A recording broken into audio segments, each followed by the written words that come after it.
నేను ప్రత్యేకంగా మీకు చెప్పవలసిన అవసరం లేదు. మొదటి తెలంగాణ ఉద్యమం పాల్వంచలు మొదలైంది ఉద్యోగ సమస్య మీదనే. మళ్ళీ తెలంగాణ ఉద్యమం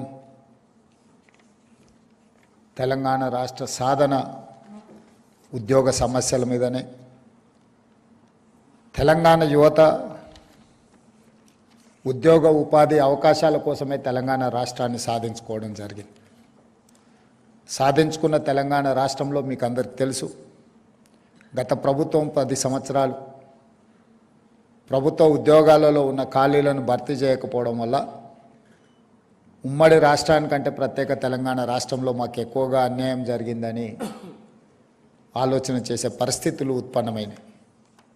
అలాంటి పరిస్థితుల సందర్భంలో తెలంగాణ యువత సహకారంతో ప్రజాప్రభుత్వం ప్రజాపాలన ఏర్పడ్డది. అప్పటి వరకు ప్రగతి భవన్గా పిలువబడే ఈ ప్రాంగణం భారత పాకిస్తాన్ సరిహద్దుల మధ్య ఏ విధంగా ముళ్ళ కంచెలేసి ఎప్పుడు పహారాలు కాస్తూ సైన్యం మోహరించి ఉంటుండేనో, ఈ భవంతుల చుట్టూతో కూడా ముళ్ళ కంచెలతోటి అదే విధమైన పోలీసుల పహారాల చుట్టూత ఎప్పుడూ నిరంతరం కాపలా ఉంటుండే. అలాంటిది డిసెంబర్ 7, 2023 నాడు మధ్యాహ్నం 1 గంటకు ఈ భవంతుల చుట్టూతో ఉన్న ముళ్ళ కంచెల్ని పటాపంచలు చేస్తూ బద్దలు కొట్టి తెలంగాణ ప్రజలకు ఇందులో ప్రవేశం కల్పించడం జరిగింది. ఈరోజు ప్రగతి భవన్ నుంచి ప్రజాభవన్గా మారడం, జ్యోతిరావు పూలే గారి పేరు పెట్టుకొని ఒక సామాజిక న్యాయాన్ని అందించాలి, తెలంగాణ యువతకు సమానమైన అవకాశాలు కల్పించాలన్న ఆలోచనతోటి ప్రతి కార్యక్రమాన్ని ప్రభుత్వం బాధ్యతాయుతంగా నిర్వహించడం మొదలుపెట్టింది. అందులో భాగంగానే జాతీయ స్థాయిలో నిర్వహించబడే పబ్లిక్ సర్వీస్ కమిషన్లో తెలంగాణ రాష్ట్రం నుంచి అత్యధికంగా విద్యార్థులు పాస్ అవ్వాలి, అందులో వాళ్ళు రాణించాలి అనేది మా ప్రభుత్వం యొక్క లక్ష్యం. వెనుకబాటుతనం గురించి చర్చ జరిగినప్పుడు బీహార్ వివిధ సందర్భాలలో చర్చకు వస్తుంది.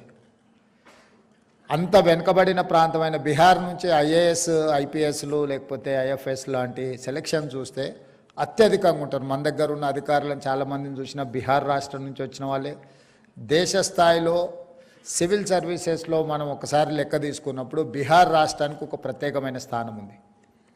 మరి అత్యంత వెనుకబడిన ప్రాంతంగా చర్చ జరిగే బీహార్ ప్రాంతం నుంచి ఇంతమంది సివిల్స్కు సెలెక్ట్ అవుతున్నారు, రాణిస్తున్నారు అని అంటే అక్కడ ప్రత్యేకమైన శ్రద్ధ పెట్టడం వల్లనే అది సాధ్యమైంది. మరి అలాంటి ప్రత్యేకమైన శ్రద్ధ, ఆదరణ మన తెలంగాణ రాష్ట్రంలో ఉండాలి. ఇక్కడ యువతను ప్రోత్సహించాలి. ఆ ప్రోత్సాహం నగదు రూపంలో కూడా ఉండాలి. భుజం తట్టడమే కాదు, అంతో ఇంతో ఆర్థికంగా సహాయాన్ని అందించాలని ఆలోచన చేసినప్పుడు ఉప ముఖ్యమంత్రి గారు మా సింగరేణి సంస్థ నుంచి మేము ముందుకు వస్తాం, సింగరేణి సంస్థ ద్వారా ప్రిలిమ్స్ క్లియర్ అయిన వాళ్లకు ₹1,00,000 ఇద్దాము. ఎందుకంటే కోచింగ్ సెంటర్లు హైదరాబాద్లో కాకుండా ఢిల్లీకి కూడా వెళ్ళాల్సి ఉంటుంది. అక్కడ ఉన్నప్పుడు చిన్న చిన్న ఆర్థిక ఇబ్బందులతోటి ఈరోజు బలరాం మన సింగరేణి సీఎండీగా ఉన్న ఒక గిరిజన యువకుడు ₹50 పుస్తకం కొనడానికి లేకపోయినా చేనెంబర్ బస్టాండ్లో, చేనెంబర్ చౌరస్తాలో ఒక కూలీగా పనిచేస్తూ అక్కడి నుంచి ఐఆర్ఎస్కు సెలెక్ట్ అయ్యి ఈరోజు సింగరేణి సీఎండీగా రాణించిండు అని అంటే కష్టంతో పాటు కమిట్మెంట్ ఉండడం అనేది చాలా ముఖ్యం. ఆర్థిక పరిస్థితులు ₹2,000 కోచింగ్ సెంటర్ కట్టాలన్న కష్టమైన పరిస్థితులు. కాస్తో కూస్తో వెసులుబాటు దొరికితే చాలామంది ఆ విధంగా ఎంపికైన వాళ్ళు ఉన్నారు. అందుకే ఈరోజు ఆ చిన్న చిన్న దిగువ స్థాయిలో ఉపాధి హామీ కూలీకి వెళ్ళే వాళ్ళ పిల్లలు కూడా ఈరోజు సివిల్స్కు ప్రిపేర్ అయ్యే సందర్భంలో వాళ్ళు ఢిల్లీ లాంటి నగరాలకు వెళ్ళి ఉండడమే కష్టం, అందులో ఖర్చులు భరించాలంటే కూడా ఇబ్బంది అవుతుంది. కాబట్టి సింగరేణి సంస్థ నుంచి ఆర్థిక సహాయాన్ని అందించాలని మొదటి విడత ₹1,00,000 ఒక్కొక్కరికి. ₹1,00,000 సరిపోతాయంటే ఒకవేళ సరిపోకపోవచ్చు, కాకపోతే ఈ ప్రభుత్వము మాకు అండగా నిలబడ్డది, ప్రభుత్వం మమ్మల్ని ఆదుకుంటుంది అని ఒక మీలో ఆత్మవిశ్వాసాన్ని పెంచడం కోసం ఈ కార్యక్రమం చేపట్టడం జరిగింది. అక్కడి నుంచి మెయిన్స్కి ఎంపికైన వాళ్ళు కానీ మెయిన్స్ నుంచి ఈరోజు ఇంటర్వ్యూలకు వెళ్తున్న వాళ్ళను కూడా ఒకసారి భుజం తట్టి మీ ఆత్మస్థైర్యాన్ని పెంచి ఢిల్లీకి వెళ్ళినప్పుడు చిన్న చిన్న ఆర్థికపరమైన ఇబ్బందులు మీకు కలగకుండా ఉండాలన్న ఆలోచనతోని ఈరోజు ఈ ₹1,00,000 నగదు మీకు ఇదొక బహుమతి, ఇది ప్రోత్సాహకం, ఇది ఆర్థిక సహాయం అనే దానికంటే కూడా మీరు సాధించిన విజయాన్ని గుర్తించి ఈరోజు ప్రభుత్వం మీకు ఈ ప్రోత్సాహకాలను ఇస్తున్నది. దీన్ని ఆలంబనగా చేసుకొని మీరు భవిష్యత్ కార్యాచరణను మీరు సిద్ధం చేసుకోవాలి. ఈరోజు మీరు టాప్ ర్యాంక్లో వచ్చి తెలంగాణ రాష్ట్రానికి వచ్చి సేవలు అందిస్తే మంచిది. ఒకవేళ మీరు ఇతర రాష్ట్రాలకు లేకపోతే జాతీయ స్థాయిలో కేంద్ర ప్రభుత్వంలో మీరుండి తెలంగాణ రాష్ట్రానికి అవసరమైన సహకారాన్ని అందిస్తే మరీ మంచిది. ప్రతి ఒక్కరూ ఈరోజు ఇంటర్వ్యూలకు వెళ్ళే 20 మంది కూడా సివిల్స్కు సెలెక్ట్ అవ్వాలని మా వైపు నుంచి సంపూర్ణమైన మద్దతు ఇవ్వడమే కాకుండా తెలంగాణ రాష్ట్రంలో మొదటి సంవత్సరంలో డిసెంబర్ 7, 2023 నుంచి డిసెంబర్ 7, 2024 ఒక్క సంవత్సరాన్ని కులబద్దగా తీసుకుంటే 55,143 ప్రభుత్వ ఉద్యోగ నియామకాలు మన ప్రభుత్వం చేపట్టింది. ఇది భారతదేశంలోనే స్వతంత్రం వచ్చినప్పటి నుంచి ఈనాటి వరకు అత్యధికంగా ప్రభుత్వ నియామకాలు చేపట్టడము. ఇంతవరకు ఏ రాష్ట్రము ఏ సంవత్సరం కూడా ఇన్ని ఉద్యోగ నియామకాలు చేపట్టలేదు.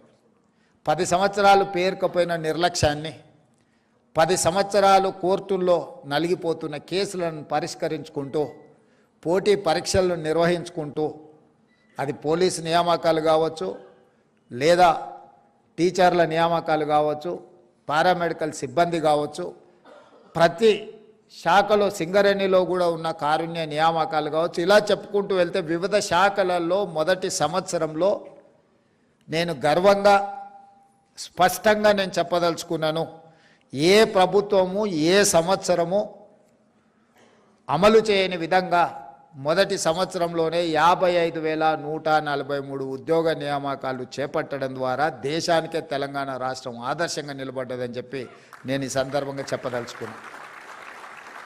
రెండవది, సివిల్ సర్వీసెస్ తర్వాత పబ్లిక్ సర్వీస్ కమిషన్ ద్వారా నియామకాలు జరిగే గ్రూప్ 1 పోస్టులు 2011 సంవత్సరంలో ఇచ్చిన నోటిఫికేషన్ ద్వారా నియామకాలు జరిగితే ఈరోజు 2025 సంవత్సరం 14 సంవత్సరాలలో గ్రూప్ 1 నియామకాలు చేపట్టలేదు. ఆనాడు ఉమ్మడి రాష్ట్రం కావచ్చు, లేదా 10 సంవత్సరాల తెలంగాణ రాష్ట్రంలో ఇంతవరకు గ్రూప్ 1 పబ్లిక్ సర్వీస్ కమిషన్ నియామకాలు చేపట్టలేదు.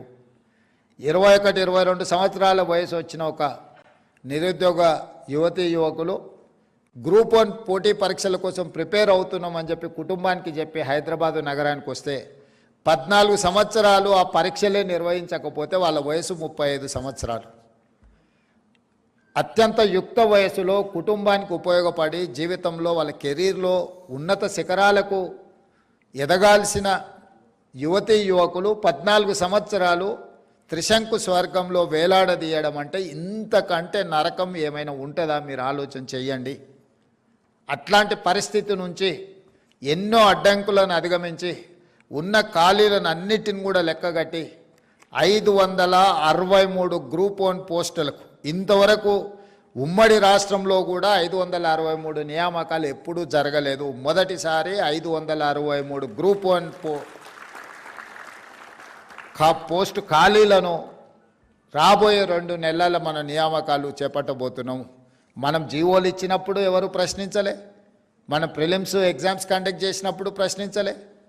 ఎప్పుడైతే మనం ఈ పోటీ పరీక్షలు నిర్వహించి 563 నియామకాలు చేపడతామని ప్రతిపక్షానికి ప్రధానంగా నమ్మకం వచ్చిందో లీగల్ లిటిగేషన్స్ మొదలుపెట్టారు. కొంతమంది విద్యార్థులను రెచ్చగొట్టి వీధుల్లోకి తీసుకొచ్చే ప్రయత్నం చేశారు. ఏదో ఒక రకంగా గ్రూప్ 1 పరీక్షలను అడ్డుకొని నియామకాలు చేపట్టకుండా కాలయాపన చేయాలన్న ఆలోచనతో కుట్ర చేస్తే కూడా ఆ కుట్రలను అన్నిటిని తిప్పికొట్టి న్యాయస్థానంలో ప్రభుత్వం తీసుకున్న నిర్ణయాలు అన్నీ సక్రమమే, సరైనవే, ప్రభుత్వ నియామకాలు చేపట్టవచ్చు అని చెప్పి హైకోర్టు నుంచి సుప్రీంకోర్టు వరకు ప్రభుత్వానికి న్యాయస్థానాలు అండగా నిలబడి ఈరోజు గ్రూప్ 1 పరీక్షల్ని కూడా పూర్తి చేసుకొని మార్చి 31 లోపల 563 మంది గ్రూప్ 1 ఉద్యోగస్తులను ఈరోజు తెలంగాణ రాష్ట్రంలో నియామకాలు చేపట్టబోతున్నాము. ఇది ఒక్క గొప్ప విజయము తెలంగాణ రాష్ట్రంలో ఈ సంవత్సర పరిపాలనలో అని చెప్పి ఈ సందర్భం మీకు అందరు గుర్తు చేస్తున్నాను. రాజకీయ నాయకులకు ఓడిపోతే 6 నెలలు ఖాళీగా ఉండడానికే కష్టపడుతున్నా, లేకపోతే బాధపడుతున్నా, ఎంబడెంబడే వాళ్ళ కుటుంబ సభ్యులకు వివిధ పోస్టులు ఇస్తున్న సమయంలో 14 సంవత్సరాలు యుక్త వయసు మొత్తం ఎందుకు ఉపయోగం లేకుండా పరీక్షలు వదిలేద్దామా, ఆశ మాకు అవకాశం వస్తే గ్రూప్ 1 ఆఫీసర్లం అవుతామని, పరీక్షలకు ప్రిపేర్ అవుదామా, ఎప్పటికి పరీక్షలు పెడతారో తెలియని పరిస్థితులు. ఇట్లాంటి గందరగోళ పరిస్థితుల్లో ఒక్కొక్క చిక్కుముడిని ఇప్పుకుంటూ ఈరోజు వివిధ హోదాలలో ఉండే ఖాళీలను అన్నిటిని కూడా నియామకాలు చేపట్టుకుంటూ ముందుకు వెళ్తున్నాము. ఇట్లాంటి కార్యక్రమాలు తీసుకొని ముందుకెళ్తున్నప్పుడు యువత సహకారం సంపూర్ణంగా ఉండాలి. ఈ ప్రభుత్వం ఆలోచన చేస్తున్నదే మీకోసం, మీ అవకాశాల కోసం. రాజకీయపరమైన అవకాశాలు, రాజకీయపరమైన పరీక్షలు, పోటీలు అన్నీ కూడా ఎప్పటికప్పుడు 5 సంవత్సరాలకు ఒకసారి జరుగుతూనే ఉంటాయి. కానీ మీకు ఒక్కసారి అవకాశం మిస్ అయితే జీవితకాలం మీరు ఆ అవకాశాన్ని కోల్పోయిన పరిస్థితులు ఉంటాయి. అందుకే తెలంగాణ రాష్ట్ర ప్రభుత్వం ఈనాడు ప్రభుత్వంలో వస్తున్న ఖాళీలను అన్నిటిని కూడా క్రమపద్ధతి తప్పకుండా క్యాలెండర్ డేట్స్ ప్రకారం నోటిఫికేషన్స్ ఇచ్చి నియామకాలు చేపట్టడానికి అన్ని రకాల సహకారాలు, అన్ని రకాల నిర్ణయాలను తీసుకొని ముందుకు వెళ్తున్నాము. ఈరోజు మళ్ళొకసారి ఈ సివిల్స్లో ఇంటర్వ్యూలకు సెలెక్ట్ అయిన వాళ్లకు నా అభినందనలే కాదు, మిమ్మల్ని అన్ని రకాలుగా ప్రోత్సహించడానికి ఈ రాష్ట్ర ప్రభుత్వం మీది, మీకెప్పుడు అండగా నిలబడుతుంది. మీకు ఏ సమస్య ఉన్నా కూడా ఉప ముఖ్యమంత్రి గారు అందుబాటులో ఉంటారు, సింగరేణి సంస్థ అందుబాటులో ఉంటుంది. ఢిల్లీలో కూడా రెసిడెంట్ కమిషనర్కు నేను, తెలంగాణ భవన్ రెసిడెంట్ కమిషనర్కి కూడా నేను ఆదేశాలు ఇస్తాను. మీకు ఏదైనా అవసరం ఉంటే ఢిల్లీలో తెలంగాణ రెసిడెంట్ కమిషనర్ మీరు కలిస్తే మీ సమస్యలు పరిష్కరించడానికి, అవసరమైతే మీరు ఇంటర్వ్యూలకు ఎక్కడైతే మీరు కోచింగ్ తీసుకుంటుండ్రో, లేదైతే ఏదైనా కోచింగ్ సెంటర్లు కానీ ఎక్కడైనా మీకు ఏదైనా అవసరం ఉంటే తప్పకుండా ఈ రాష్ట్ర ప్రభుత్వం మీకు అండగా నిలబడుతుంది. మా అందరి ఆకాంక్ష ఒకటే, ఈ మొత్తానికి మొత్తం మీరు ఎన్నికవ్వాలి. ఈ ఎన్నిక అవ్వడానికి అవసరమైన సంపూర్ణ సహకారాన్ని మన ప్రభుత్వం మీకు అందిస్తుంది. ఈ అవకాశాన్ని అందిపుచ్చుకోండి. తెలంగాణ సమాజంలో ఇంకా మన పిల్లలు సివిల్స్కు ప్రిపేర్ అవ్వాలి. మీకు అవసరమైన అన్ని రకాల కోచింగ్ సెంటర్లు ఈ లెవెల్లో కానీ ఢిల్లీ లెవెల్లో కానీ ఎలాంటి సహకారం కావాలన్నా మన రాష్ట్ర ప్రభుత్వం మిమ్మల్ని ప్రోత్సహించడానికి సిద్ధంగా ఉన్నది. ఈ అవకాశాన్ని అందిపుచ్చుకొని విజయం వైపు విజయం సాధించాలని, లక్ష్య సాధనలో మీరు ముందు భాగాన ఉండాలి అని, రేపటి భవిష్యత్తులో ఈ దేశంలో అత్యధికంగా ఐఏఎస్, ఐపీఎస్, ఐఎఫ్ఎస్లు ఎక్కడ ఏ రాష్ట్రం నుంచి ఎన్నికైతున్నారు, ఏ రాష్ట్రం నుంచి ఎంపిక అవుతున్నారు అంటే అది తెలంగాణ రాష్ట్రం అని గొప్పగా గర్వంగా మనం చెప్పుకునే విధంగా మీరు రాణించాలని కోరుకుంటూ మరొక్కసారి మీకు అందరికీ మనస్ఫూర్తిగా అభినందన తెలియజేస్తూ